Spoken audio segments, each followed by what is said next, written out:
welcome back to the Empowered to Lead podcast. I'm so glad that you're here. And one of the things that's important to me as I'm doing this podcast is to share real lived experiences. And so sometimes that's my experience. And then other times I get to have people amazing like Barbara Brown join me and just kind of share what life has been like as a group practice owner, some of the learnings, some of the ways that you show up as a leader. Barbara, I was trying to remember when we first met, but it feels like every time I see you, it's just like, just that connection. But, yeah. Well, yeah. Okay. Yeah, in some ways it feels like I've known you so much longer. And just some of those interactions that we've had feels like a good fit. And I just really admire the way that you approach being a group practice owner, how you think about your team and your business, and also just all of the different ways that you do business and the offerings and, things that you explore to see how you can make this business work for you. So before we get started in some of the questions, just give me a picture of who you are, where your group practice is, and a little bit about that to start with. Lisa, I just want to say thank you, one, for showing up for me on this whole crazy ride as a group practice owner. I could not have done it without you. And I'm located in Toronto, and I've been a psychotherapist for 37 years. So a really, really long time.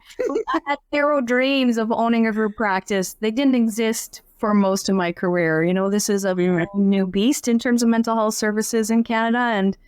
And it came very accidentally to me, but it's been a remarkable, remarkable ride. And I feel like the scope of what I've been able to do as a group practice owner has really satisfied me in my career. Yeah. There's been bumps along the road, but it sounds like overall that feels like it's been a positive choice to take this route. Yeah, I mean, don't get me wrong. There are moments where I'm like, I'd like to be in sole proprietorship again. But I used to have holidays where I did nothing. Computer and I was done. And there are that kind of luxuries in that independent practice that as a business owner, I really don't have right now. That's been my biggest learning curve, because the clinical piece I feel so comfortable and confident in, and I love working with students and I love working with the practitioners. But how you shape a business, what does that mean? How do you stay in line with your value systems when you're a for-profit corporation? These are questions I would never have even contemplated. I wouldn't have spent my time thinking about it until I got here. Yeah. Has that been stretching in a difficult or like a negative way, or is that overall, do you feel like that's been okay? I'm learning more about myself. I'm growing in some areas. I would say a little bit of both, honestly. Okay. The business hat has not come easily or naturally to me, and I've been this is, I think, one of my biggest learnings about how to lean into other people to guide me on this, being one of those central people, my employment lawyer, an HR consultant, my bookkeeper, and just the things that create the structure. Because it's a lot of work, full stop. And two, it's areas of expertise I don't have, and I'm not about to go out and get. I'm learning the basics, so I understand when I look at a spreadsheet, when I look at a profit and loss document, or I have a conversation with the employment lawyer and I read the contract, I kind of know what it means enough that I keep an eye on it. But the execution of those kinds of things, I really have learned how essential it is to build your team, and build your team with people you like, you trust, that you feel reliable. Like I I've had many bumps. Like I first started on my own and I tried to incorporate and I put in my, was trying to do it on the cheap and I messed it up 3 times. I had to go back. Oh, yikes. In my articles. And it was like, one cost me way more money. That was remarkably frustrating. So that was a good wake-up call. I was like, I don't actually know what I'm doing. So there's a owning of the not knowing in a way that I think is useful. And then I started in and I got myself an accountant and they were terrible, like chaotic. I have accounting 101. I did a little class to something in my head and I found errors in their accounting and it's like, oh my goodness. I was just here you go and you trust something or your business to someone like you just said, like finding these people on my team that do this well and then they screw it up. Yeah, exactly. And charge me a lot of money to do it. And then charge me to fix our own mistakes. And I was like, cross a line for me from a value standpoint. I quickly went looking for someone else. And it was actually, I've ended up with amazing person now. Because I was in your mastermind group where we met for that whole year on a weekly basis. And Marissa gave me a reference and it's changed my life as a business owner. I'm like, we're steady. Things are completed on time. We have a quarterly review and all the things that I feel nervous about, he doesn't. And he can be like, here's how it works. Here's the information. So there's sort of some critical pieces in my team that I would never do without. Yeah. I think that's one of the things, like in talking about empowered leader, right? The title of this and how you step into being a group practice owner, a small business owner, and recognizing like I am a leader. I have to put on a CEO hat, but that doesn't mean I have to do it all alone. So even like you're a solo group practice owner, but there's people in place in order to support you and hold you up on there. One of the things I've talked about in one of the other podcast episodes was around the 21 irrefutable laws of leadership. And when I first listened to it, I'm like, oh, shit, like really? I have to have 21 different qualities in order to be a good leader? But in the book, he's talking about like, okay, where you excel and where you're already strong, how do you find people who fill in the gaps of where you're not doing so great or where you're not really, like you said, not really willing to learn or grow because that, that's not a skill. So that could be a business partner, but for most of us, that's, the lawyer, the HR consultant, the accountant, the bookkeeper, whatever that looks like to keep things afloat and help you vision and grow and step into your role as a leader. Yeah. And also, I think to know when it's okay to say this isn't working for me too. Hey, I need to change. I think I didn't move quick enough on that piece because the amount of work in the startup period was just intense. The number of things you have to think about, the number of things you're tracking, the kind of policies you have to develop on the fly. And, you're just... your mind is occupied with so much. And the idea of taking apart something you've put in place and have to go find something else is a little bit daunting in the middle of that. And I wish I'd been a bit more courageous and called it earlier and been like, no, I, saved myself 6 months of grief instead of a year. And say, just this doesn't work for me. Without any blame, just this doesn't work for me. Because I think for me, that's a place where I'm increasingly feeling sturdy. Whether it's in a conversation with an associate, whether it's in a conversation with a student, whether it's in a conversation with somebody on my admin, team. I think I have, through this growth process, somehow found a way to give myself permission to own that and to be like, yeah, interesting idea, that won't work for me. Thank you for bringing it to us.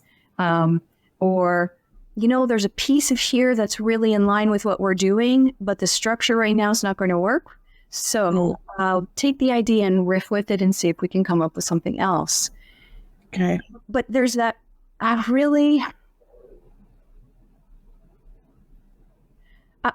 enjoy the sensation as a group practice owner in a sense of saying, this is mine. And this is not something I don't know if many people talk about this, but because I build this, and I think I am really good at building a very collaborative environment for my team. I have really great retention, and I think we have this deeply respectful relationships. And I love that. That's how I want to work, and that's how I want to be with my team. Was there a time when you felt like there was a switch from this is my business? Like sometimes it's almost like, okay, I have to put the CEO hat on, or like this business needs to serve me kind of idea? It was probably almost 2 years in for me. Okay. To really on and settle into that. In the beginning, it was just my work. Like I was like, I got a lot of things I got to do to make this happen. And so I was a busy bunny doing the work. But I wasn't thinking about, I am shaping this company. Now, of course, I was implicitly shaping it based on my values, my preferences, my design interests, but I didn't do that consciously. The early years really unfolded just responsive to need, honestly. I mean, that's how it started. One of my students asked to stay, and I was like, I had a okay. We didn't come by and say, hey, can I join you? And I was like, I don't know. I don't let me figure it out. So it felt like I felt pulled into it, as opposed to I chose and walked in out of my own directive. And so I think that as the beginning meant I had to go through a personal process to come to own it, and then be like, this business represents who I am and what I want to be in the world. And so that's precious, that is worth tending and protecting and being clear and holding some of the decision-making responsibilities in a way that affirms what I want it to be. It's not random anymore. That's so cool to hear that transition. Hey, like this is something I'm creating and it needs to work for me. There's intentionality. I know where we're going, not just, oh, you want to join? Sure. Let's figure that out kind of thing. Eh? Yeah. And what piece about that you said, like, know where you're going. In my hardest moments, when I have had many times where I was truly ready to pack it in. And I had to come back to that question. I often hear your voice actually in my head. What are you doing this for? Why are you here? Come home to that. And I had to get very clear on what my markers were for it is valuable. And I mean, valuable, worthwhile on an emotional level, on a work to income level, in terms of my lifestyle and how I want to, I'm getting older. I'm only, I'm on the edge of 60, right? So it's, it seems a little crazy to believe, but this stage of life, you have a discernment about what he is and what does that future look as I think about aging, as a therapist, as a group practice owner. And I think for me, there's this, there have been these transition periods, sort of phases of awareness and deepening. And I think I am kind of on the cusp of the new one, but each time I go towards the new cusp is usually when I'm like, maybe I should get out now. Get out, or keep it the same. But nothing stays the same, right? People leave. Yes. The world asks for different things, and I don't do so. So the company's trying to change, right? The practices. Okay. I'm excited to hear how all that takes shape. I mean, that could be a whole other conversation. One of the questions that I ask on this podcast is, how would you describe yourself as a leader? It sounds like that has probably taken shape over time, but how do you describe yourself now, today?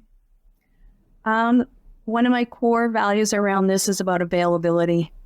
I want to be easily accessible to my team. And that does have an impact on my life, but I like that sense of connection.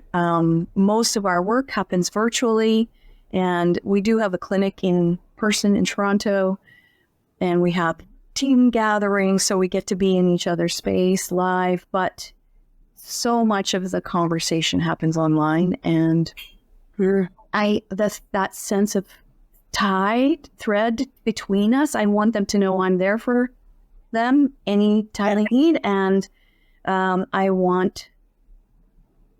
don't like the sensation of kind of people dangling out there and me not knowing quite what's happening. Because I'm like, I should maybe know. So I just make a real big commitment to being very available. And then I think I really believe that recognition and reward is an important part of the feeding the goodwill. They're here and they're working hard, and people who are investing, I want them to know that I deeply, deeply appreciate them. And that'll come in lots of different ways. That can come financially, that can come through presence and words, and remembering who they are and what they like and making it present to them. It can look like staying connected, like just reaching out, well, hey, how are you doing? Knowing a bit about their personal lives, and, things that are going to sometimes make it harder. Somebody's parent is ill, or they're pregnant, and how is that all going? Or just remembering them at that level as well. Yeah. So not just I'm the boss and follow me, this is my business and this is how it works, but also I'm connected, I know who you are, and there's that personal component is important to you as you're leading Redbird. Yeah, 100%. And that means creating opportunities that fit them. So we're about to launch our South Asian Services team. And that is simply because, we're going to see a theme here, because some folks who showed up on my team, and I was like, you have this expertise, why don't we make something happen? And this kind of holding them up to be able to, like with Anshul, to come into a clinical lead position. And I have another therapist who's been with me since student, and supporting her to come up into the clinical supervisory team, because she's at that level now. And where do you want to go? Where do folks on my team, where do they want to go? And can that happen here? Right? So when you're creating leaders too, then, hey, like you're not just I'm it. How do we foster that both for, I imagine, the buy-in and the retention and longevity with your team is reflected in that. Let's see, how can I help you flourish here? Yeah. And I have some associates who are very happy seeing their clients and writing their notes and going home. They're like, I've got a full practice and I love what I do, and I will absolutely come out and play ping pong at the next team gathering, And that's that they are not needing anything more than that at this point. So don't build, keep the weight of other responsibilities off them, and let them do what they do best. And then there's some people who have a longing to keep opening their capacity. And so hearing and knowing what that is and seeing if that can be contained within our practice. And sometimes it's meant they leave, some of those really if somebody's really ambitious, they're not, for me, the best group practice associate long term, because they're going to want to build their own, and I want them to. I'm like, okay, come for the time and let me support you. But I've learned to kind of see who are the people who want to stay and be a part of this team, who are the people who want to be here, discover what they're capable of, do the learning they need to do, and then go. And how do I practice that letting go, Yeah. Because that's changed how I pick who comes into my team. It really becomes a process of who is my ideal therapist. As much as when you're in private practice, you're thinking, who's my ideal client? Who do I really love to work with? As a group practice owner, it's who do I love to work with as my team member? And you learn by what doesn't work, as well as, oh man, that was an excellent fit. Let's find more of that kind of personality. And just knowing your culture. And again, where are we wanting to take this business? And so these kind of people fit in there well. Exactly. And for me, like Redbird is committed to accessibility and inclusion, right? On many levels. Would never have been able to build a South Asian services team. Yes. Right? That's not going to come from me. And nor was it an inherent directive. But when the synergy happened on the team, the spark showed up. I'm like, let's make that happen, because that is really in line with what we're about here, having language accessibility, having cultural competency, and we work with a lot of queers, and I'm queer and I'm good with that. I'm like, okay, I can hold that myself, but there's pieces I can't hold. And so how do I make space to let others hold that? And I love that. I love things happen in that way. Wow, that celebrates what they have to offer. So One more question. Before we wrap up, because you and I could sit and talk forever. One thing that I have learned through supporting group practice owners is that it doesn't feel like there's a one-size-fits-all approach. I think that it's important to have a foundation and to have clear systems, have a vision like we've talked about, but everybody is so different in how they tweak that and make it work for them. What would you say is one thing that you think is important for someone to show up as an effective leader? That is such a good question. I do think that clarity about why you're doing this has to be forefront in your mind, because you need a rudder. And I think really a deep reflective capacity, self-reflection capacity around power dynamics, I think is actually important. We do a lot of that thinking as therapists. And if you're going to step into the GPO role, then I think you got to take that with you, and not in a way that says, I'm not allowed to have power. Of course I'm allowed to have power. I have power and responsibility. What do I use it? How do I use it? How do I engage in a way that exemplifies and honors, exact same core values we would bring into a therapeutic environment? So for me, I think those two pieces are really critical. That's awesome. Yeah. There's not even much more to say about that. That's you wrapped that up really well. I had another question here, and I said that was the last one, but one quick one. If someone is listening to this podcast and they're feeling overwhelmed or unsure about their role as a CEO, what do you think is one small step they could take to move in the right direction? Call you. 100%. I did not tell her to say that. Isa, she'll know. Wow. So I like to make the pitch for you, but honestly, too, well, I have you in my camp, like on speed dial when I hit those moments, reduces my anxiety profoundly. Finding a community of other group practice owners, 100% changes the nature of this work, just like having a peer supervision group when you're a therapist. And you're like, we cannot do this alone. We need our peers. And group practice is a very, very specific kind of experience. So honestly, just talking about it with other therapists really never touches the things I need to be able to talk about. And I need people who get it. Straight up. Awesome. Thank you. You're welcome. That was the last question, and also didn't pay you for that. Hey.